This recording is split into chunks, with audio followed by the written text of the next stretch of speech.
my name is Jason Glover from Grey Gnome Games, and I'd like to welcome you to the crowd sale for Dig Down Dwarf. This is the third edition of this game.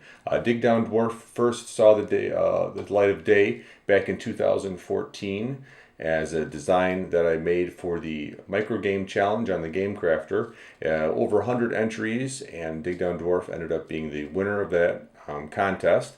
I subsequently went on to run a Kickstarter for it that did very, very well, and a second Kickstarter for a second edition a few years back that also was quite successful. Dig Down Dwarf has sort of been out of print for a couple of years now, and it is finally back to where at the place where it began, the Game Crafter. So it will be the second game in our tin series. It is a 2 to 4 player game where you'll, on your turn, you'll be rolling dice to try to acquire the gems that are available in the mine shaft. It's a very quick playing game, maybe 15 minutes, 20 minutes. It plays, like I said, up to 4 players. It's a very fast paced game.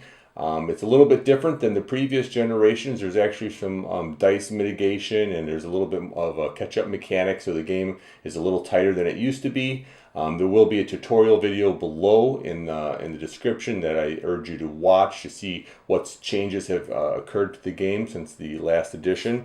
Dig Down Dwarf, like I said, is the second game in our tin series. The first game was the very successful one-player game Gate. Hopefully this year I can be on my goal is to attempt to release at least 2 more games in this tin series. I'm very excited about it. I love these little tins. They're so easy to carry around with you. I'm able to keep the price low. They're about $15 for each one of these games, $14.99, $15. Hopefully during this crowd sale, though, the whole reason I love doing these crowd sales is because the more backers we get, the lower the price of the game becomes. So if we get to about 100 backers, the cost of the Dig Down Dwarf will only cost every backer about $10. In addition to the game itself, there's also the game mat, which is a nice neoprene mat, perfect for a dice game. When you're rolling your dice, you're not hearing them clank on the table.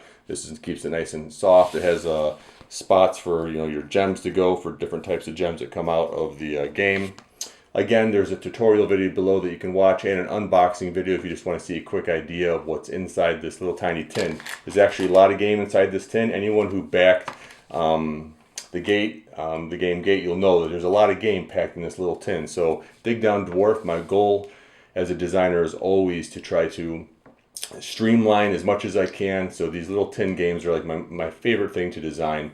I really look forward to you joining me in this venture, and hopefully you can tell some friends about this game. Thank you very much.